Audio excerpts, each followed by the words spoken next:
Chers amis de TV Liberté, bonjour. Nous avons la joie de recevoir ce matin M. Schrader et M. Gusdorf pour parler de langue française. Ils appartiennent tous les deux à cette très belle association Défense de la langue française et ils vont nous présenter leur action et nous alerter sur un sujet qui quand même devient de plus en plus grave puisque le français est entièrement submergé de mots anglais. Ça devient une manie terrifiante. Et puis, comment peut-on réagir et comment peut-on inviter les Français à parler leur langue et non pas un globish insupportable. Alors, je sais qu'il y a une deuxième association, il y a Défense de la langue française et Avenir. Quelle est la différence? Pourquoi deux associations? En fait, il y en a plus que deux. Il y en a une bonne cinquantaine. Ah oui. Une constellation un peu de... Ah, c'est bien. D'associations plus ou moins confidentielles. Oui. Je dirais très simplement que nous, à DLF, on est les seuls qui aient des adhérents sur toute la France. Vous êtes un peu le navire-école. Oui, avec notamment le support de cette revue qui est très bien faite et qui existe depuis 1958. C'est ça. Et elle est unique en son genre. Nous sommes la seule association à publier tous les trimestres un document comme celui-ci. Et pour finir de répondre à votre question, à ALF, nous nous connaissons tous. Avenir de la langue française, ce sont des gens très très respectables, avec à leur tête d'anciens gouvernants et un carnet d'adresses particulièrement fourni qui est politique, très précieux. Donc, oui. Okay. Qui permet d'avoir des contacts et des entrées, de pousser des dossiers de façon intéressante. Très bien. Mais ils sont plus dans l'institutionnel et nous plus dans... on essaye de s'ouvrir le plus possible au grand public. Communication. Il faut savoir qu'il y a 4 associations agréées par la délégation générale à la langue française et aux langues de France, dont donc Défense de la langue française, Avenir de la langue française, le Forum francophone des affaires et l'AFAL, qui est une association qui souhaite regrouper un petit peu toutes les autres. D'accord. Agréées pour rester en justice, entre autres. Pour rester en justice, c'est-à-dire pour attaquer en justice. Voilà. Parce que c'est un mot du vocabulaire juridique qui n'est pas accessible à tout le monde. Nous évoquerons aussi ce livre. C'est quoi déjà le mot en français? C'est un livre qui a été écrit par Michel Feltin-Pallas et qui évoque ce que je venais de dire, la colonisation linguistique. Alors, si vous voulez, pour rire un peu, on va commencer par faire un état des lieux et voir tout ce qui ne va pas de nos jours. On est sidéré et on a l'impression que c'est une marée montante qui ne cesse de monter. La marée en Normandie, elle s'arrête au mur, à la falaise, à la route. Là, ça continue. Hier, je suis dans ma rue, un magasin qui s'est installé de façon temporaire dans une boulangerie qui a fermé ses portes, nous annonce, chers clients, notre pop-up va pouvoir continuer. Alors là, je m'interroge depuis hier. C'est lundi aujourd'hui, je ne vais pas pouvoir les interroger. Vous avez une idée de ce que c'est qu'un pop-up qui va pouvoir continuer? Alors il faut savoir que pour toute cette marée de vocables anglais qui nous casse les pieds à tous, il y a un organisme émanant du gouvernement qui est France Terme, qui est relié à la DG, voilà, qui propose, hélas avec un délai qui nous paraît à tous énormément trop long, qui propose toute une série d'équivalents français quand il n'y en a vraiment pas. Et le pop-up, c'est la boutique éphémère en fait. C'est ça. Mais pop-up, ça veut dire... Alors, un pop-up en anglais, ça veut dire qu'il surgit. Par exemple, c'est ça, qui surgit, mais... Les livres pour enfants, quand on l'ouvre, il y a quelque chose qui se déploie. Oui, c'est des fenêtres qui peuvent apparaître sur des écrans. Et c'est ça. Mais enfin, pour le client de ma rue, là, je pense que ça doit être c'est des boutiques qui sont actives pendant un mois, 2 mois. C'est ça. Vous parlez d'une vague montante. Il ne faut pas se laisser aveugler par une certaine illusion dans la mesure où les termes anglais ou anglicisants qui nous envahissent sont propagés par une minorité de gens, c'est-à-dire les communicants. Oui, absolument. Les communicants, que ce soit des communicants en tant que journalistes, chroniqueurs politiques ou publicitaires, oui. Ce sont eux qui poussent les anglicismes.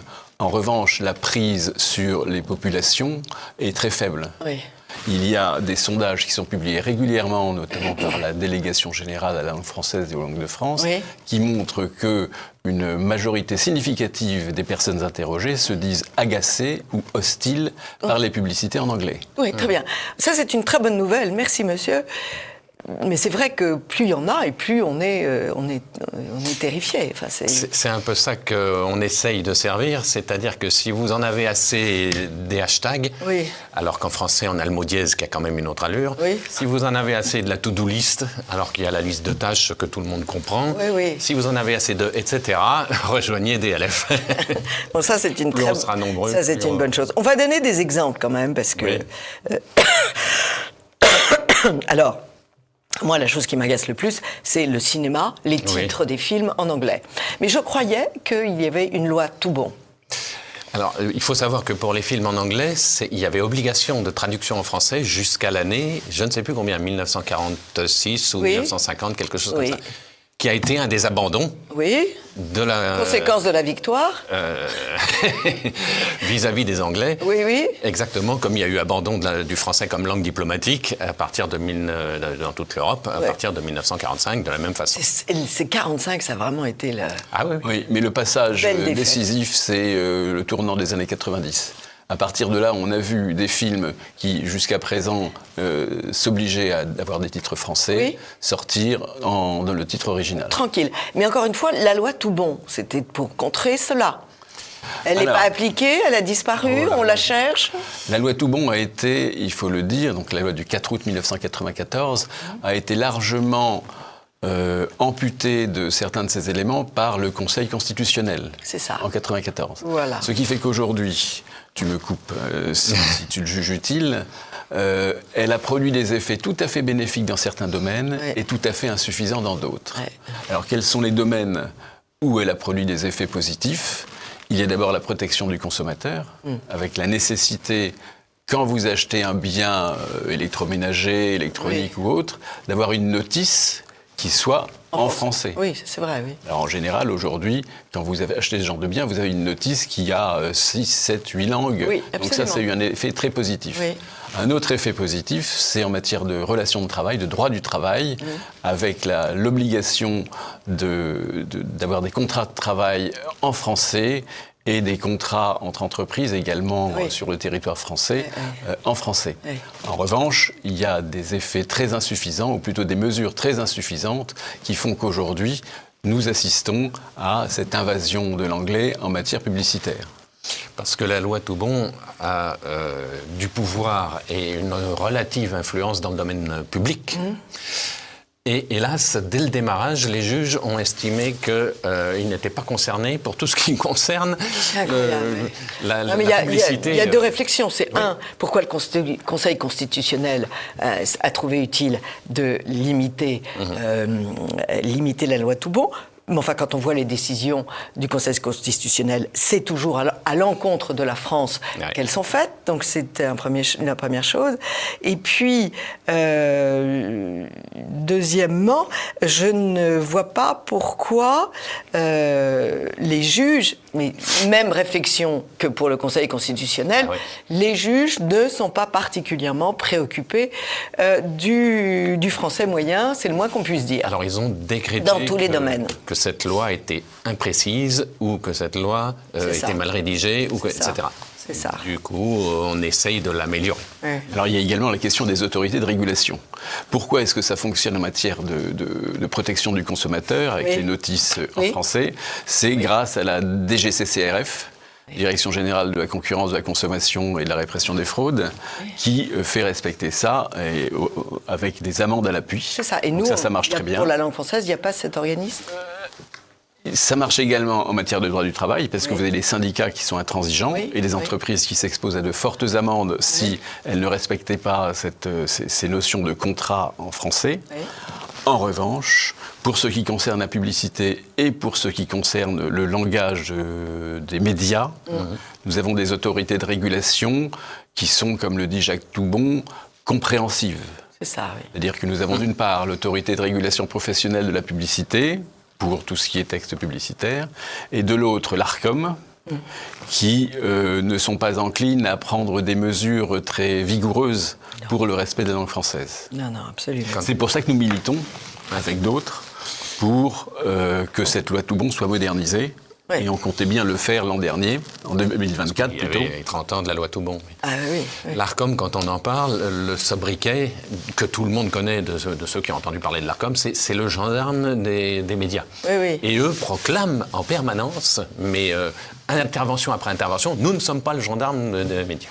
Oui. Donc, non, parce que le gendarme, c'est à désespérer. A une très mauvaise réputation, donc ils ne veulent pas assumer leur rôle de régulateur. Mais continuons. Alors, il y a le cinéma, il y a la publicité qui inonde partout, mais et alors pour des enseignes de très grand public, Auchan, mais toutes les marques. Quand on est en France, enfin bon, bref. Il y a aussi les universités, puisque toutes les maîtrises et thèses doivent être maintenant publiées en bilingue. Ouais. Bonjour l'écoute. Et puis alors, il y a une chose qui est amusante, c'est l'intelligence artificielle qui, malgré tous les espoirs que l'on peut porter sur elle, n'est quand même pas tout à fait au point. J'écoute pas mal de vidéos. Alors, c'est très amusant. Vous avez donc un texte qui est lu par des voix artificielles, très belles d'ailleurs, mais vous avez un texte en dessous. Et alors, je vous donne quelques exemples. Fra Angelico, ça devient Fra Helico, avec un H, comme les hélicoptères. Il hocha la tête, O-A-U-C-H-A. T quand même. Un tableau de Guardi et de Corot, ça devient de Garde et de Corot, C-O-R-A-U-X. Là, on est en plein... Et sans tasse, ça devient 100, le chiffre 100, et tasse plus loin. Ah, pas mal. Alors, c'est connexe à notre sujet, c'est pas le... Mais c'est quand même très intéressant de voir que la langue française n'est absolument pas respectée là non plus. Oui. Là non plus. Il y a donc l'écriture, il n'y a plus de liaison, il n'y a plus aucune liaison. Il y a des fausses liaisons. Enfin, c'est un langage qui est, pour moi, le professeur, qui est absolument agressif et fou. Bon, fin de l'intelligence artificielle. Mais... Et puis bon, venons-en à cette initiative qui était de M. Macron, je crois, la Cité internationale de la langue française à Villers-Cotterêts, pour célébrer l'anniversaire de ce décret de François Ier. Qui voulez-vous nous donner l'impression que vous en aviez tiré en sortant de ce... Je vais rester relativement prudent pour ce qui concerne la Cité internationale de Villers-Cotterêts, la Cité de la langue française.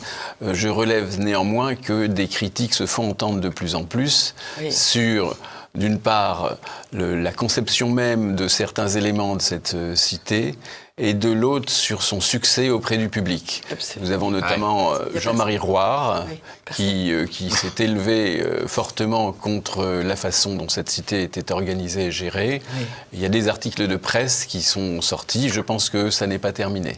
Oui. Moi, j'y suis allée, j'étais toute contente de cette initiative et je me suis dit, enfin, je vais pouvoir dormir en paix. Et en fait, j'ai été hérissée tout le long de la promenade.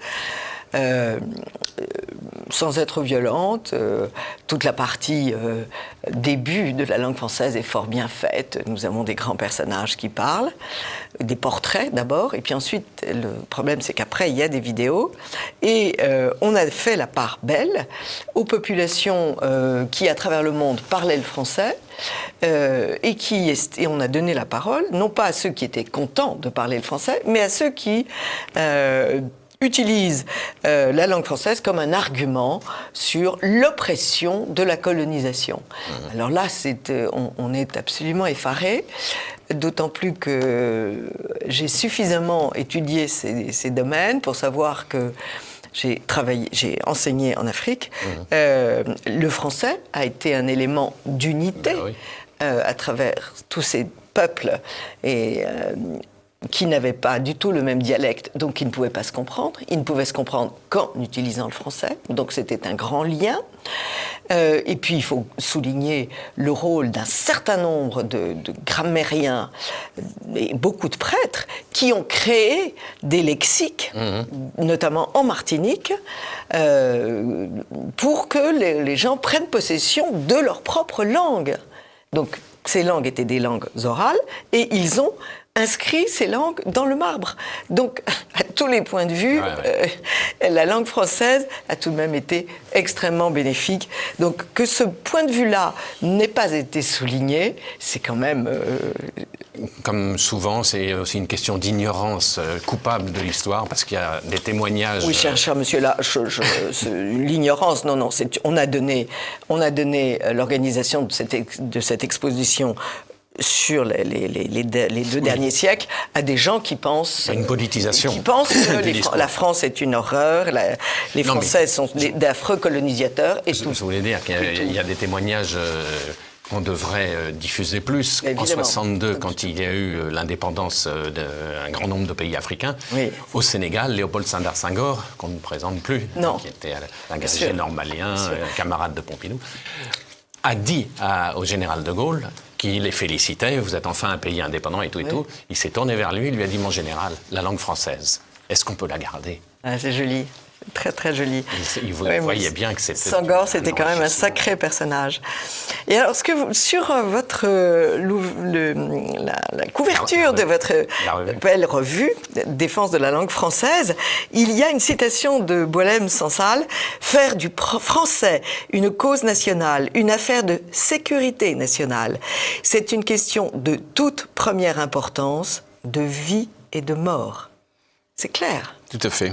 Tout à fait. C'est notre secrétaire général Guillemette Mouraine-Verret qui a décidé, et c'est une excellente idée, de mettre des citations de Boualem-Sansal en couverture de toutes les revues correspondant à sa durée d'emprisonnement. C'est très juste. Il le sait bien, puisque en Algérie, on a supprimé le français. Oui. On essaye. Ils essayent. Oui, c'est vrai que... Vous avez raison. Alors que le français regagne du terrain dans d'autres pays d'Afrique. Oui, et le français regagne du terrain. Mais c'est très étonnant que... Alors, que pensez-vous de l'enseignement du français ? On va le dire tout de suite.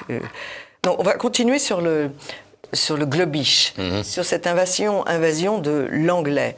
Qu'est-ce que vous en pensez ? Qu'est-ce que vous avez à dire sur ce sujet ? Alors, au démarrage de tout, contrairement aux autres pays, parce que toute l'Europe, de même que le reste du monde, est soumise Absolument. à cette invasion, cette marée montante, comme vous disiez. Mais les autres pays font des efforts formidables pour nationaliser les mots. Carrément, oui. Rien qu'en Italie, rien qu'en Espagne, il y a beaucoup d'exemples. Nous, par paresse, au démarrage c'est de la paresse, arrive le mot anglais, un nouveau mot, d'une nouvelle utilisation, d'une nouvelle technologie. Donc voilà, on le gobe tout cru, sans le nationaliser. C'est très intéressant, ce qui prouve bien qu'il y a une identité nationale qui demeure dans un certain nombre de pays de l'Europe, et pas du tout... Et alors à ça s'ajoute par la suite la cuistrerie... m'as-tu vu ? Regarde comme je parle bien anglais, on donne une couleur...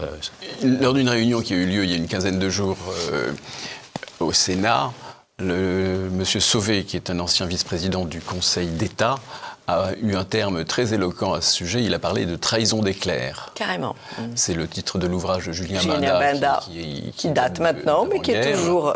Voilà. Toujours d'actualité. Il a été repris par un livre de Georges Suffert paru dans les années 70, Les intellectuels en chaise longue. Je m'en souviens très bien. Donc cette trahison d'éclair, ça montre bien le comportement, donc on a parlé des communicants, mais également des politiques, qui n'ont plus le sens de ce qu'est la nécessité de défendre la langue française. Je prends un exemple très précis et très bref.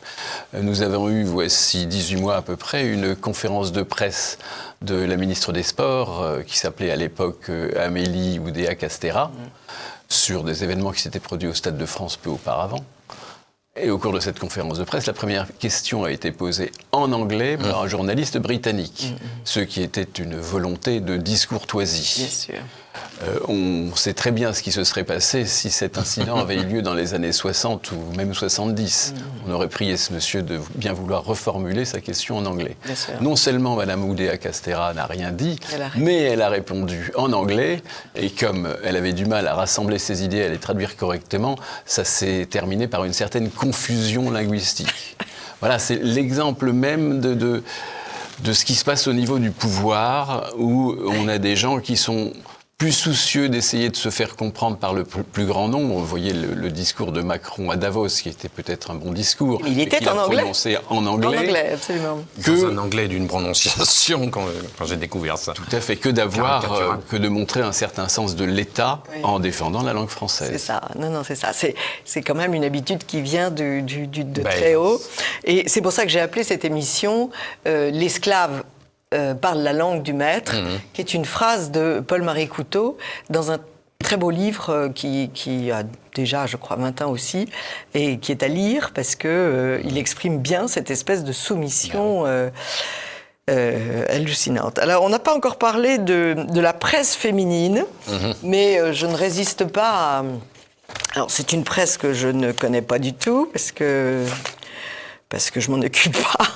Et alors, eh bien, dans les femmes ont une skin routine, un plan de skin care. Ça, le care, c'est un mot qui revient tout le temps. C'est le soin. Voilà. Elles utilisent un gloss, et éventuellement un gloss powder. Et donc, elles ont toutes une daily routine. Et toujours sur les femmes, il y a une Fashion Week, ce qui est quand même hallucinant, parce que ce sont les Français qui étaient jadis tout à fait en haut du podium. On aurait très bien pu dire la semaine de la mode, c'était pas difficile. Eh bien non, ça devient la Fashion Week. Tout à fait, oui. C'est tout de même... c'est une soumission. C'est une soumission, c'est pour ça que... Il n'a même pas de sens économique, parce que la mode française reste quand même très prestigieuse, et rappeler dans une manifestation de ce genre que c'est le français et la mode française, ça aurait tout son sens. Bien sûr. Non, mais il y a l'écrasement total, la soumission, les quatre pattes en l'air. Alors vous avez un contre-exemple, je te rends la parole tout de suite, un contre-exemple remarquable, c'est ce qui se passe au Québec. Oui, il y a une lutte. Le Québec a une créativité lexicale tout à fait vivace et tout à fait puissante. Et comme disait Jean-Marc il y a un instant à propos de France Terme, c'est un organisme qui dépend du ministère de la Culture et qui cherche des équivalents français aux mots anglo-saxons ou d'une autre langue qui paraissent régulièrement.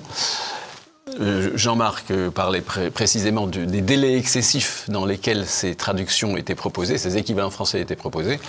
Au Québec, nous avons quelque chose d'extrêmement réactif, de très puissant et de très fort. Oui, mais enfin, les Québécois sont habitués depuis longtemps au combat.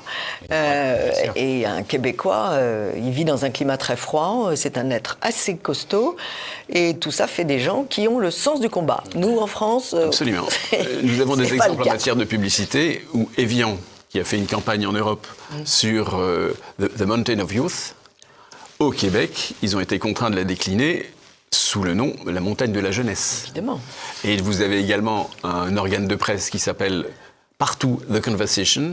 Et au Québec, c'est La Conversation. Par contre, en France, c'est The Conversation.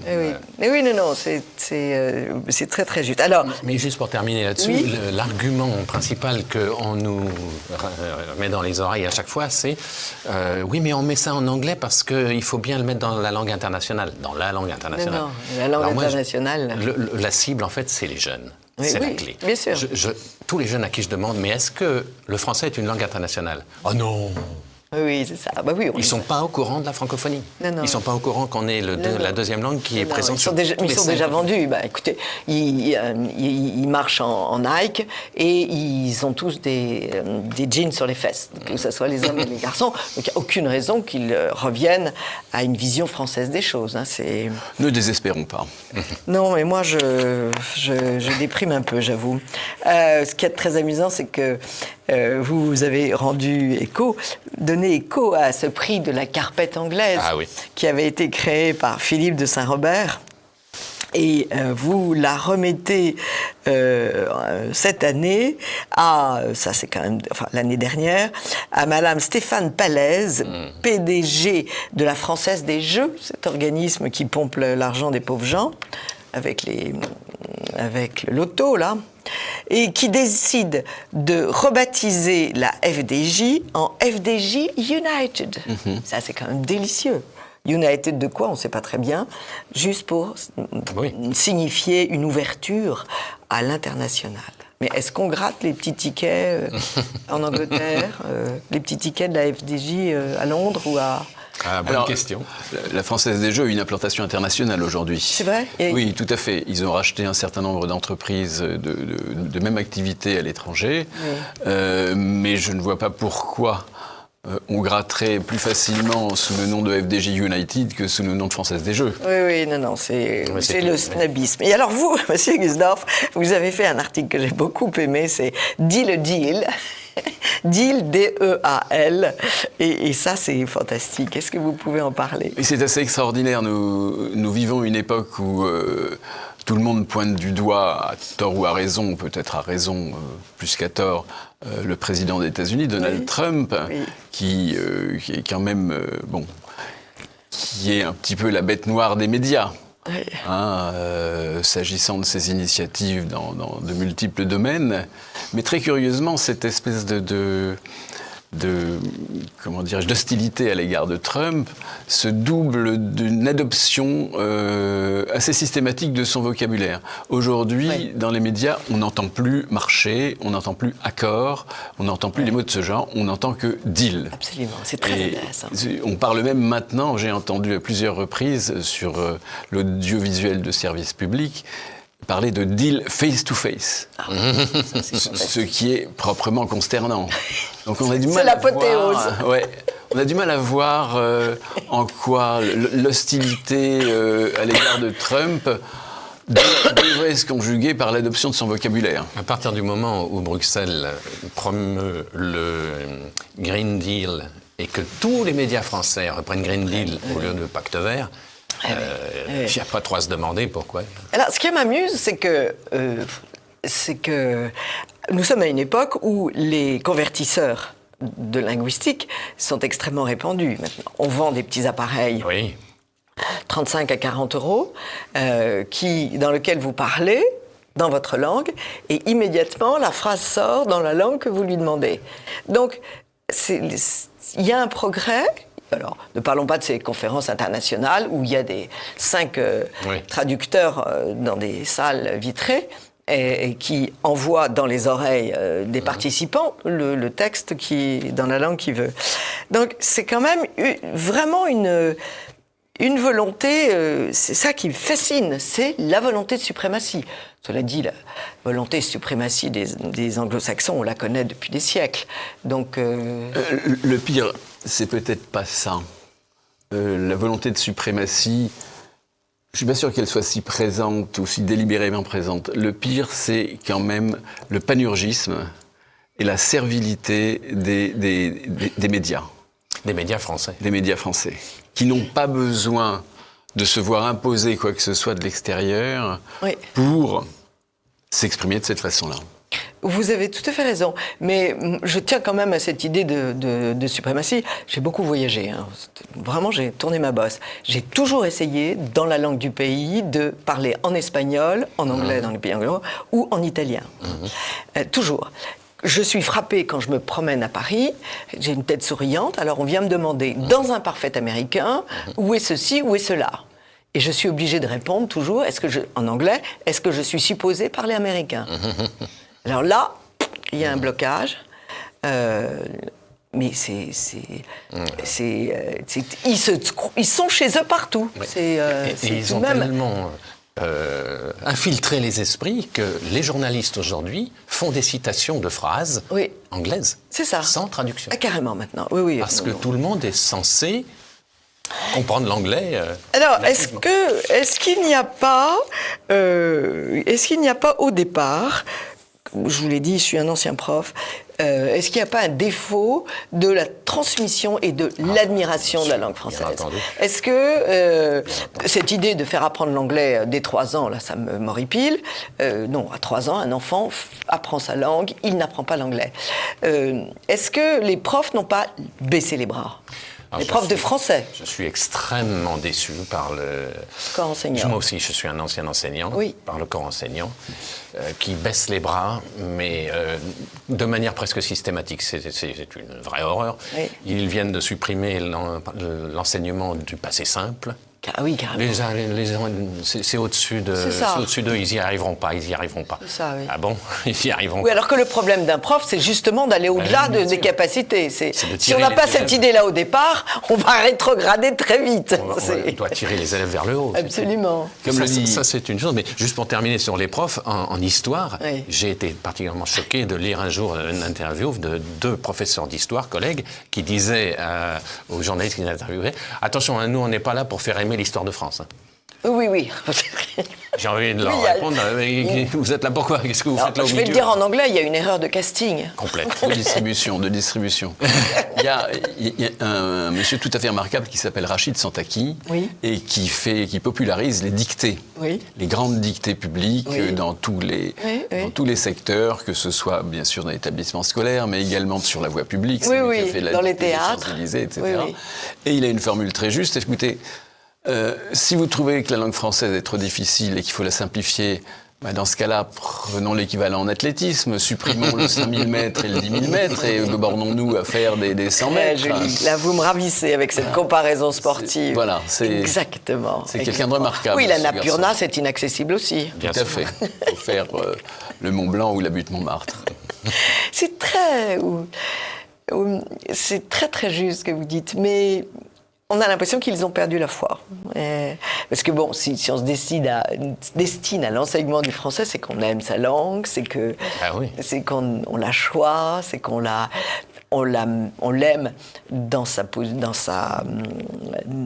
dans son habit le plus beau, c'est-à-dire la poésie. Et en plus de ça, ça marche. Bien sûr.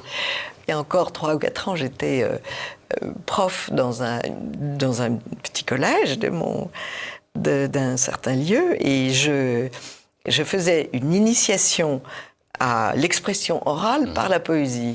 Et je distribuais à tous les enfants des poèmes, 5 ou 6 poèmes, et ils choisissaient celui qui résonnait en lui. Et après, je l'appelais sur l'estrade. Il n'y a pas d'estrade, mais... Au tableau noir. Il n'y a plus de tableau noir. Devant, il n'y a plus de tableau noir. Je le mettais face à la classe pour qu'il crache son texte, pour que celui qui est au bout l'entende. Et je leur disais, vous savez, si vous ne savez pas dire un texte oral, vous ne pourrez pas travailler nulle part, parce que vous ne serez pas entendu. Donc, c'est important. Et puis, on les voit... Le théâtre, l'expression orale chez les enfants, c'était une joie folle.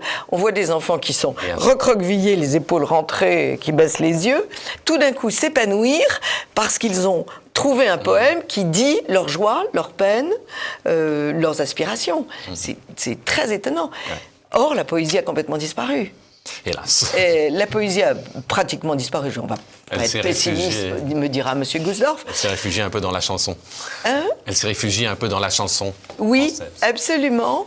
Absolument, mais enfin, quand c'est du slam, ça devient... Ah non, je parle de la chanson. Il n'y a plus de grammaire. Non. Alors, le problème de la grammaire, c'est qu'elle est nécessaire. Il n'y a plus de grammaire. La grammaire aussi est considérée comme l'Annapurna, et on doit l'éliminer. Mais je crois que les profs ont tout en main. Bien sûr, oui, ils ont toujours eu et ils ont toujours... Oui, enfin, ils sont plus tellement persuadés de cette mission. C'est une question de mentalité générale, en fait, dans toute la population et chez tous nos gouvernants. Il faudrait réhabiliter l'effort, d'une part, et réhabiliter l'idée de ce patrimoine que nous avons, qui est parmi les plus prestigieux du monde. Quand on voit le patrimoine littéraire que nous avons, et les grands auteurs que nous avons... Et la suprématie que nous avions dans ce domaine. Juste le fait qu'on soit le premier pays touristique du monde, c'est un des indices qui marque qu'il y a un amour de une petite connaissance quand même de nos auteurs français dans le monde entier. De la culture française. Oui. Mais le problème, c'est qu'on va devenir un pays touristique et qu'on va demander à tous les commerçants vendeurs de drapeaux de parler en anglais. Et comme ça se passe dans les pays... Oui, mais comment expliquez-vous, plus généralement, cette baisse de la foi en son identité et son amour de son pays? Comment est-ce que vous l'expliquez l'un et l'autre? S'agit-il d'un phénomène général ou d'un phénomène circonscrit au monde de ce qu'on appelle la culture, de la communication, de choses comme ça? Moi, je crois que c'est très politisé, en fait. Que c'est un gros marqueur de la mentalité de gauche. C'est ça. J'ai peut-être tort en disant ça, mais c'est une impression forte que je crois aussi. D'une certaine gauche. D'une certaine gauche. Qui a renoncé... Monsieur est de gauche et il ne voudrait pas être accusé de... Non, mais la gauche actuelle n'a plus grand-chose à voir avec la gauche de la Révolution française, qui était quelque chose qui aimait profondément la France et sa population. Oui. La gauche française a été quand même assez dangereuse en 89, donc j'aime autant qu'elle ait évolué. Mais c'est tout de même un syndrome terrifiant. Il y a autre chose aussi, c'est que la catégorie des enseignants, comme la catégorie du reste des journalistes, on retrouve un peu le même phénomène. C'est des gens qui sont quand même maintenant beaucoup moins bien payés qu'à une époque, beaucoup moins bien considérés qu'à une époque. Absolument. Je suis d'accord, oui. Chez les journalistes, ça se traduit par le fait qu'aujourd'hui, il n'y a plus de grands journalistes, à quelques exceptions près, spécialistes d'un domaine. Oui. Aujourd'hui, les journalistes sont souvent des tautologues, c'est-à-dire des gens qui sont capables de parler de tout et n'importe quoi. Des chiens crevés. Ils ont choisi uniquement, non pas par leur connaissance du terrain, mais par leur façon de se servir d'Internet, ce qui coûte beaucoup moins cher. Et bientôt, ils feront faire leurs articles par l'intelligence artificielle, bien sûr. Mais il faudra qu'ils corrigent l'IA, c'est ça le problème. Non, mais ils seront pas capables de le faire. C'est vrai que l'idée de fierté de soi-même est quelque chose qui s'en va en France. C'est quand même tout à fait consternant. C'est le début du suicide. Enfin, Complètement. Dans certains milieux. Tous les milieux ne sont pas... Vous avez raison. À partir du moment où l'enseignant... Moi, j'ai vécu ça, parce que quand j'ai commencé à travailler, je me suis rendu compte que la manucure du coin gagnait plus que moi. Donc, cela dit, j'étais très heureuse de faire mon métier et de faire progresser les enfants. Ça m'a paru toujours magique. Et ça marche. C'est ça qui est étonnant. C'est que ça marche quand on a des impulsions de perfection et quand on a soi-même un amour de sa langue, ça marche. Mais et puis je me suis rendu compte que dans la salle des profs, on ne parlait que des vacances. C'était le premier sujet de préoccupation. Voilà. Et si jamais il y avait des stages de... Moi, j'ai voulu, à un moment donné, faire des stages d'enseignement par l'audiovisuel. J'avais 20 ans, donc j'étais prise par le progrès. et on m'a beaucoup critiquée parce que je faisais ça sur le temps de mes vacances. Il fallait que je le fasse sur le temps scolaire. Et je dis, mais que vont devenir les élèves? Ce n'est pas leur problème. Donc il y avait vraiment... vous avez raison, il y a un problème de désaffection de ce métier, qui est quand même le plus beau métier du monde. C'est un métier de vocation, c'est un métier de... Tout à fait. Et puis c'est un métier qui tient un pays. S'il n'y a plus d'enseignants, il n'y a plus de pays, il n'y a plus de... Ça va très très loin. Sachant que la langue française a toujours été, enfin depuis au moins les Hussards Noirs, c'est particulièrement flagrant, un facteur d'unité sociale du pays irremplaçable. Et de monter dans l'échelle sociale. Oui, d'ascenseur social. De monter dans l'échelle sociale, c'est hallucinant. Alors qu'aujourd'hui, il n'y a pas plus du tout de montée. Le type qui me parle mal va continuer adulte à parler mal, et c'est un marqueur social qui ne rattrape pas, qui ne le rattrape pas. C'est quand même tout à fait. Alors que au début du siècle, comme vous dites, les hussards noirs, avec leur loi de fer, c'était fantastique parce que tous les enfants avaient un niveau extraordinaire. De tous les milieux sociaux. Tous les milieux sociaux. Moi, j'ai récemment redécouvert un journal intime de ma grand-mère, qui est devenue institutrice dans toute petite ville, Sotteville-les-Rouen, sous Bon-Secours, à côté de Rouen. Un milieu extrêmement simple. Son père était contremaître à la SNCF. Eh bien, son journal est écrit absolument comme le plus meilleur des écrivains d'aujourd'hui. C'est d'une élégance, d'une souplesse, J'étais éblouie.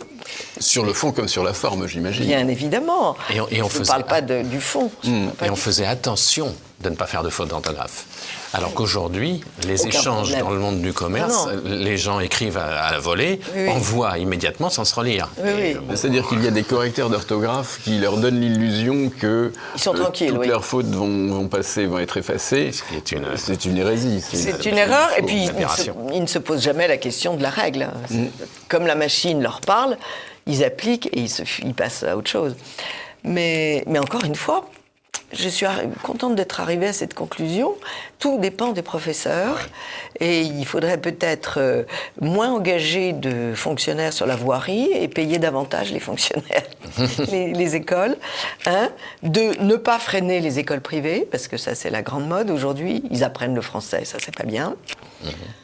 Qu'est-ce qu'on peut faire encore? Il y a plein de choses. Vous avez un excellent ouvrage qui est paru récemment de M. Joaquin Le Floch-Imad sur l'éducation nationale et qui fait un constat tout à fait terrifiant de la situation, mais qui propose des moyens pour l'améliorer. Donc il y a plein de choses à dire, plein de choses à faire. Vous vous souvenez de ces moyens? Alors, il y a différentes choses. Il y a d'une part... je pense également au sénateur Brisson, qui est un sénateur qui est spécialisé dans l'éducation, justement l'éducation nationale. Lui, il dit quelque chose de très simple. Il dit qu'il faut laisser plus d'autonomie aux établissements pour qu'ils puissent développer eux-mêmes des moyens, des innovations permettant de... La centralisation est une horreur. Voilà, de faire émerger les bonnes pratiques, les bonnes méthodes. Mais il y a plein d'autres choses. Le problème de l'éducation nationale, c'est aussi que c'est un ministère qui est co-géré avec les syndicats. Absolument. Il y a la question des salaires, comme vous disiez, de toute façon. Il y a la question des salaires, et puis si on rend les établissements indépendants, ils peuvent mieux choisir leurs profs, dégager celui qui ne fait pas l'affaire parce que pour 1000 raisons possibles. C'est la panique dans sa classe. Non, mais tout le monde n'est pas capable. Il faut tenir une classe, c'est conduire un 15 tonnes. Je n'ai jamais conduit de 15 tonnes, mais c'est une image pour moi. Mais on est épuisé à la fin d'une heure de... et aujourd'hui, encore plus qu'il y a 30 ans, puisque comme il n'y a plus aucune autorité en classe et aucune exigence dans la famille, on arrive avec l'espèce de petite pile qu'il est extrêmement difficile de mettre en file. Donc, cette dépendance centralisatrice fait que les mauvais profs restent en classe. Et ils font des carrières et ils massacrent des têtes de population. Vous avez une grande inertie dans le fonctionnement de ce ministère qui est aggravée par le fait que les ministres, aujourd'hui, il reste combien de temps en moyenne ces dernières années? Oui, puis ils sont nommés pour des raisons X, Y ou Z qui n'ont strictement aucun rapport avec l'enseignement. Absolument. C'est un autre problème. Et puis... il n'y a pas cette bonne volonté, cette volonté de bien faire, cette bonne volonté de résoudre le problème. Bon, on ne va pas aller jusqu'à l'histoire atroce de Sanary avec l'enfant qui veut trucider son prof de dessin. Le professeur de dessin, ça doit être un endroit harmonieux où, et l'individu qui ne veut pas dessiner, qui ne peut pas, doit être dégagé voie 13 dès le départ. Mais on ne doit pas garder dans la classe un individu qui est capable d'un geste pareil. Mais vous avez tout à fait raison. La centralisation est sûrement l'un des dangers Et puis alors, insistons, ça va jusqu'à l'interdiction des écoles qui marchent, c'est-à-dire les écoles hors contrat. Alors là, on est en plein essor de ce comportement. Vous voulez faire une école, oui, alors vous avez les lois républicaines, vous avez bien sûr l'éducation à la sexualité, vous avez l'éducation à la République, aux valeurs de la République, vous avez... Enfin, tout ça, c'est très gentil, mais d'abord, ça n'a rien à y faire. Et deuxièmement, ça mange le temps de l'enseignement. Et ça demande du temps. Mais d'un autre côté, malgré toutes ces critiques à l'égard de l'enseignement privé, les critiques qui sont abondamment relayées par les médias bien pensants, le succès de l'enseignement privé ne se dément pas. Bien sûr. Ces critiques n'ont que peu de prise. Oui, c'est vrai. On est d'accord, mais la vie des écoles privées est insupportable. Une grande école une grande école que je connais bien, puisque c'est là où j'ai été élevée, m'a dit qu'ils avaient des inspections toutes les semaines. Toutes les semaines. Comme pire que les agriculteurs. Enfin, c'est quand même... qu'est-ce que c'est que ce pays qui envoie des inspecteurs, nous? Alors, nous devrions envoyer des inspections dans tous les ministères pour savoir qui est payé, comment, pendant combien de temps, jusqu'à sa retraite, au dernier degré de l'échelon, bien évidemment, juste avant de partir.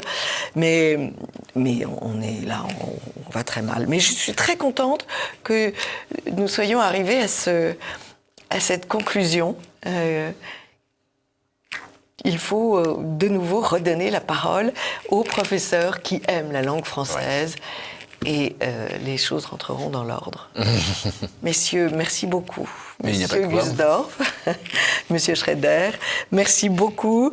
Chers amis de TV Liberté, abonnez-vous à Défense de la langue française. Moi, j'éprouve beaucoup de plaisir à vous lire. Jusqu'à présent, je vous lisais sur Internet, parce qu'il y a...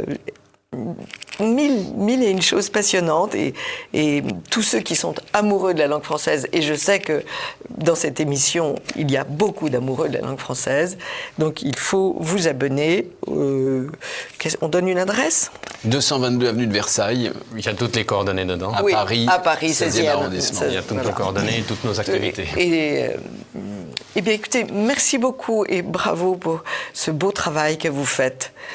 Et cette défense de notre si belle langue et partant de notre identité. Merci de nous avoir invités. Merci beaucoup. Au revoir, chers amis de TV Liberté.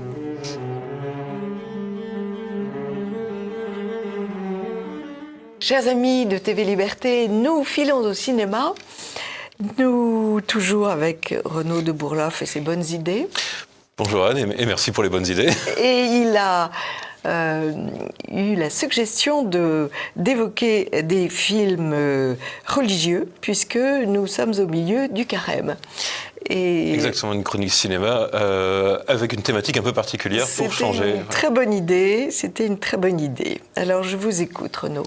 Alors évidemment, comment commencer une chronique sur les films de carême sans commencer évidemment par... la plus grande référence, je parle bien sûr de La Passion du Christ, un film que je vais revoir encore une fois avant la fin du carême, puisque depuis que je l'ai vu, j'ai pris la résolution de le voir chaque année pendant cette période de l'année. C'est une jolie idée. C'est un film vraiment... Il passe en salle ou... Il y a parfois des cinémas qui font des projections. Il est possible, vous savez, dans un cinéma, de privatiser une salle pour une projection. Ah oui. Donc ça se fait. Après, ça se fait aussi beaucoup dans des maisons associatives. Et comment on fait pour privatiser alors? Il faut payer la location de la salle? Ah oui, c'est une location de salle, oui. Oui, une location de salle, oui. C'est organisé, ça a déjà été organisé à Paris. Il est en DVD? Il existe en DVD de toute façon, donc ça, vous pouvez le regarder aujourd'hui quand même assez facilement. D'accord. Tout a été dit, bien sûr, donc on peut juste en dire un mot très rapidement. Je veux dire, c'est un film qui vraiment nous accompagne quand on assiste au chemin de croix. Vraiment, on peut avoir en tête vraiment les images du film. Je suis tout à fait d'accord. Alors, j'ai eu l'idée aussi de vous parler d'un chef-d'œuvre méconnu sur le thème de la confession. C'est un film intitulé La Loi du silence d'Alfred Hitchcock. Ah oui. Alors, dans ce film qui se passe à Québec, un prêtre joué par Montgomery Clift, qui était au sommet de sa notoriété à l'époque, il faisait fondre le cœur de toutes les spectatrices, sauf que là, évidemment, il joue le rôle d'un prêtre, donc il n'est pas censé jouer le rôle d'un séducteur. Le prêtre est dérangé tardivement par un paroissien qui lui demande de l'entendre en confession. Oui. Ce paroissien lui avoue en confession avoir commis un meurtre. Oui. Dans les premiers jours qui vont suivre, à la suite d'un concours de circonstances, d'un certain faisceau d'indices, c'est le prêtre qui va être suspecté. Sans rentrer dans les détails parce que le film est un peu trop compliqué à résumer comme ça, mais il est suspecté, lui c'est très simple, il connaît. Le coupable, il connaît, mais il est hors de question de le dire parce que ce serait une atteinte tout simplement envers sa foi, envers son sacrement de l'ordre. Il ne peut pas rompre le secret de la confession. Et donc il se mure dans le silence, et son silence va renforcer la suspicion autour de lui. Et nous voyons en fait, dans ce film, nous voyons un héros qui est un prêtre. Son héroïsme, ça va être de porter sa croix. En fait. Il y a une scène magnifique dans le film, qui est peut-être un des plus beaux moments du film, c'est quand le prêtre se dirige vers le commissariat en sachant qu'il y va pour être accusé injustement. Il passe un moment sur le chemin, dans la rue, il passe devant une église et nous voyons en arrière-plan le prêtre qui marche vers sa possible condamnation, sa condamnation injuste, alors qu'il est innocent. Et nous voyons, en premier plan, nous voyons le chemin de croix. C'est beau, oui. Très très intelligent comment c'est filmé, le parallèle entre le prêtre qui porte sa croix. Merci. Comme le Christ. Merci de ce conseil, je vais le rechercher. Il est sur Internet ? On peut le trouver en DVD, ça c'est sûr. On peut le trouver en DVD, d'accord. On peut le trouver aussi dans il y a toujours quelques salles qui font des projections. Je sais qu'à Paris, il y en a à Paris ou à Lyon, vous avez pas mal de... Et dans d'autres villes de France, bien sûr, vous avez beaucoup de cinémas qui diffusent ces fameux grands classiques du 7e art. Et celui-là, on peut bien sûr le trouver. C'est vraiment un petit chef-d'œuvre qui a été totalement oublié dans la filmographie du maître Alfred Hitchcock. Et c'est bien dommage. Et on était en plein dans son âge d'or, vous voyez, on est en plein dans les années 50, juste après L'Inconnu du Nord Express et avant Fenêtre sur cour et tout ce qui vont suivre. Bravo. Occasion de rendre hommage aussi à nos prêtres. Et il y a eu... C'est d'autant plus d'actualité exactement. Que le sacrement de la confession est évidemment en ligne de mire de la République parce qu'ils veulent avoir accès à cette source d'information qui, désolé, ne dépend pas d'eux. Ils entendent le remettre en question pour des motifs qui sont mensongers. Penser que ça va résoudre le problème de la pédophilie, ils doivent mal connaître le problème Non, mais ça, c'est le problème, puisque de toute façon, un coupable, dans ce cas, soit il pourrait même renoncer à se confesser, soit il irait se confesser de façon anonyme, donc ça n'avancerait en rien l'enquête. Même si on met en place ces mesures, ça n'avancerait en rien de toute façon. Bien sûr, non, mais de toute façon, la République veut tout gérer, tout. Voilà. Donc justement, ce film pourrait être vu justement à l'aune de ce débat. À cette lumière-là, absolument. On pourrait rendre hommage aussi à nos prêtres à travers d'autres films un peu plus récents. Il y a le documentaire Baroudeur du Christ dont j'avais parlé lors d'un précédent numéro. C'est un beau film. Documentaire, sur les prêtres des missions étrangères de Paris. Oui. Il y a aussi le dernier film de Yann-Marie Caron aussi qui valent le coup d'œil. Il y a L'Agneau sur un prêtre, là aussi injustement soupçonné d'agression. Le titre, c'est L'Agneau. L'Agneau, oui. Et il y a aussi le film qui est librement inspiré du père Jacques Hamel, qui malgré quelques petites réserves qu'on peut avoir, parce que chez Marie Caron, parfois des réflexions théologiques surprenantes. Malgré quelques réserves, c'est un film qui vaut vraiment le coup d'œil. On y montre le quotidien d'un vieux curé. Parce que le père Hamel, Cheyenne a aussi travaillé sur le père. Elle a fait un film fictif, mais dont le personnage principal s'inspire énormément du père Jacques Hamel. Que notre joie demeure. La vie du père Hamel. Qui est librement inspiré. C'est un très joli titre. Oui. C'est effectivement un beau titre. Et puis, ce carême de l'année 2026, ça permet aussi de rendre hommage au Christéros, parce que c'était en 1926, la guerre des Christéros, et donc occasion de voir ce très beau film Christéros, qui nous raconte l'histoire de ces Mexicains qui se sont soulevés contre les mesures anti-religieuses du gouvernement mené par Calles. Un gouvernement totalement républicain, soutenu par qui, devinez, chers amis, les Américains protestants. Et le film s'ouvre avec le martyre du père Cristobal Magallanes, joué par Peter O'Toole dans un de ses derniers rôles. Et nous y voyons plusieurs très belles figures, notamment une figure particulièrement émouvante, Saint José Luis Sanchez El Rio, martyrisé à 14 ans. Oui. Un film vraiment poignant, qui allie l'émouvant et le spectaculaire. Oui, c'est un très très beau film, je suis d'accord avec vous. Et voilà. On pense bien sûr à notre Christéros français, Vendéen, bien sûr. Je peux annoncer un colloque qui va avoir lieu à la chapelle Basse-Mère, organisé par Reynald de Sécher, bien sûr, sur les Christéros. Tout à fait, oui, nous en voilà. Et ça parlait sera, récemment, en effet. Ça sera à l'automne, fin septembre. Donc on en reparlera. Très très bien.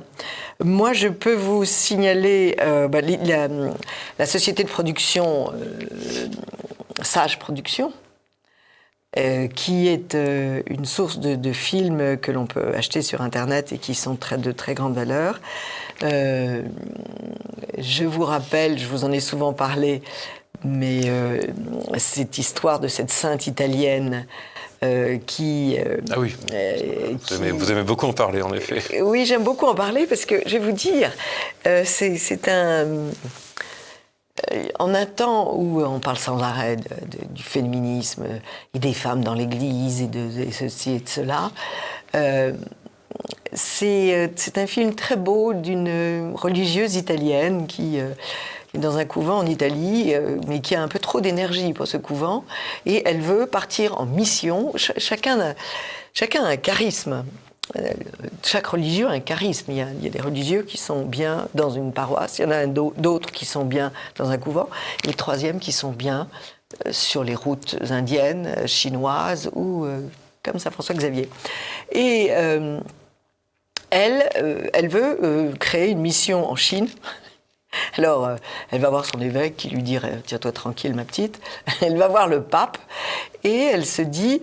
et le pape lui dit écoutez, non, la Chine, non, on n'a pas besoin de vous en Chine, mais par contre, on a besoin de vous à New York. Et elle va être envoyée à New York à une époque terrible où les Italiens qui sont employés à construire New York sont logés par les WASP dans les sous-sols. Donc ils ont froid, ils sont dans l'humidité et les familles sont détruites par la mort des parents. Il y a beaucoup d'orphelins, beaucoup de malades. Et elle va s'occuper de ces enfants et elle va créer des orphelinats, puis des hôpitaux. Et son œuvre va se répandre dans le monde entier. Et l'évêque qui l'avait mal accueilli à son arrivée la félicitera et en lui disant bravo, quelle grande œuvre, quelle belle œuvre. Et elle répond ce que j'ai fait, aucun homme.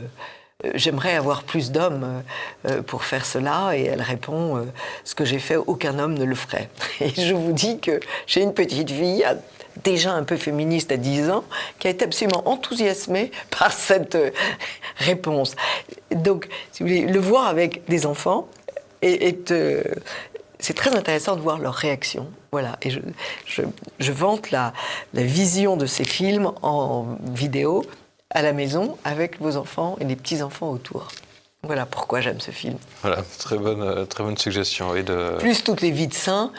Toutes les vies de saints oui, dans le catalogue de Sage, il y en a énormément. Dans le catalogue de Sage, oui. Voilà. Eh bien, merci beaucoup, Renaud. Bonne fin de carême. Bonne fin de carême à vous aussi, Anne. Chers amis de TV Liberté, à très vite.